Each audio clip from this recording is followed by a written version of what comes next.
Forget about what's going on overseas. Just sit down, focus on this country and clean it up, and you can stand and say anything, and no other country can oppose you. These mob up here are talking about constitution, they're talking about treaty, they're talking about the future. And, to me, they believe in the Easter Bunny because we don't have a future, black and white, in this country. Well, we've got a USA spy base that's a nuclear target. We're the only country left on this planet that's capable enough of healing the rest of the world.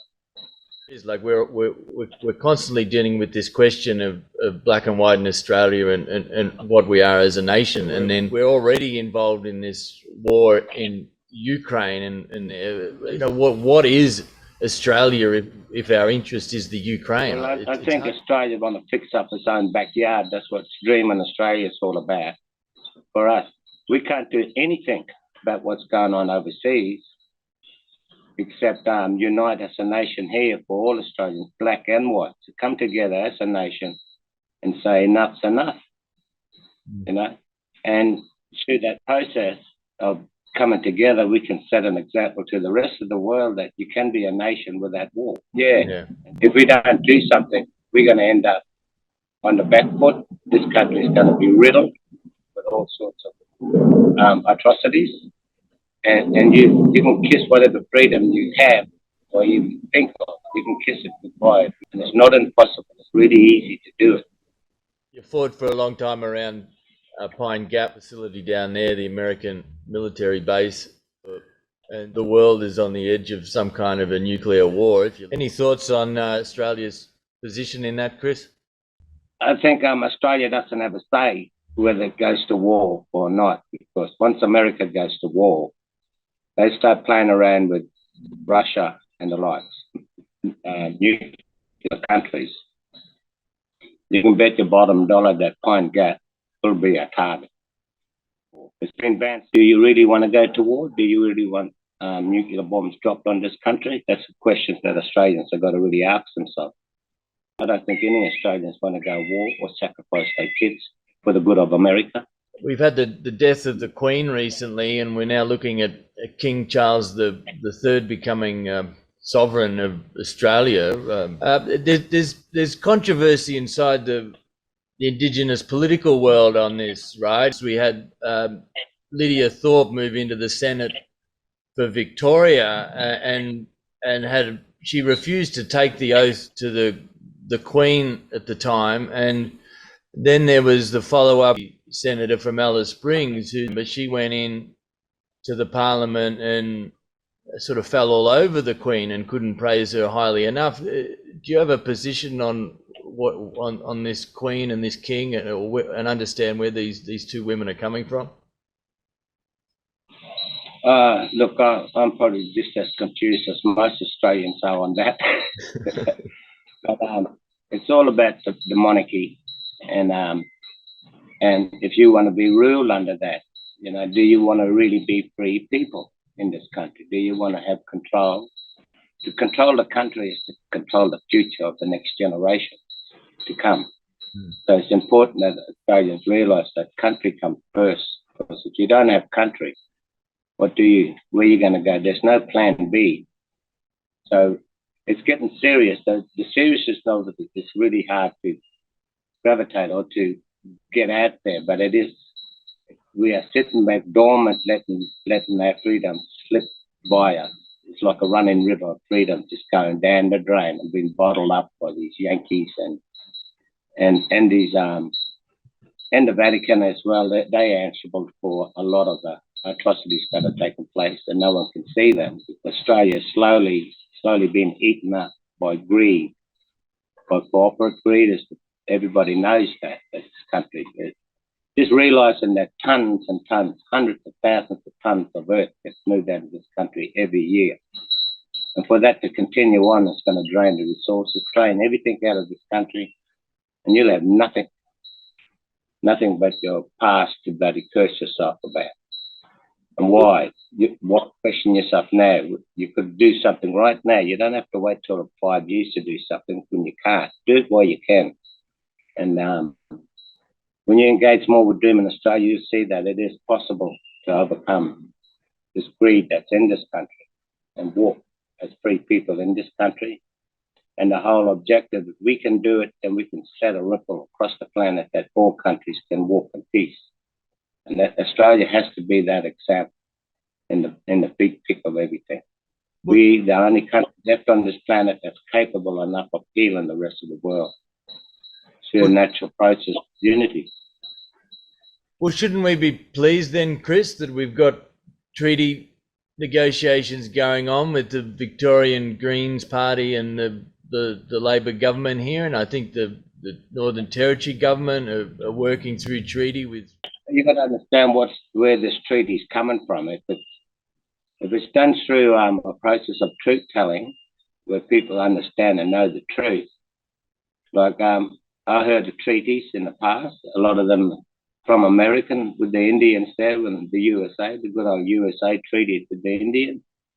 A lot of them treaties didn't mean anything at the end of the day. It was more about enslavement. So treaties are something that I think we're going to treaty. It's just black and white's treaty. We treaty. And leave that other bullshit process to phase out, because it will, because no one's going to treaty with the devil, so to speak. So Well, it has to be a really free treaty that's written by the sovereign people of this country as well. Well, it's interesting, isn't it? Because you've got these treaty processes taking place in the States, and then at the federal level with the Australian government.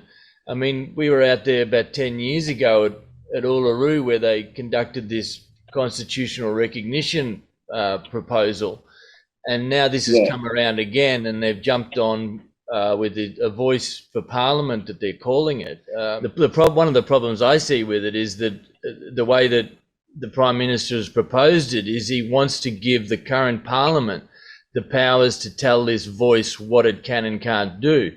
Now, that may sound, like he's going to control this Indigenous voice, but on the other hand, he may give more powers to the Indigenous voice, and that way get around the Crown and the King and come back in with a kind of Indigenous sovereignty through giving them powers to control the Houses of Parliament where the representatives actually sit. Sounds like an Australian dream, but where we have a voice.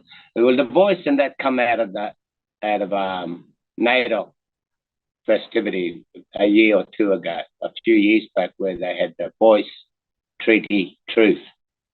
They had the 1, 2, 3, voice, treaty, truth, and we said, no, you got to reverse that. Have the truth first, and then the treaty, and then the voice. All us believed in my heart that the voice is the people. I thought the voice was the people, not someone in Parliament speaking for the people. It's no different from a Prime Minister or minister that gets up, or Chief Minister or Premier that gets up and speaks for the people. Not all agreed and not all voted for them. So it's just, a voice is just putting someone in a political arena where they're going to get walked over in any given direction they take. It's control. It's not a voice of freedom.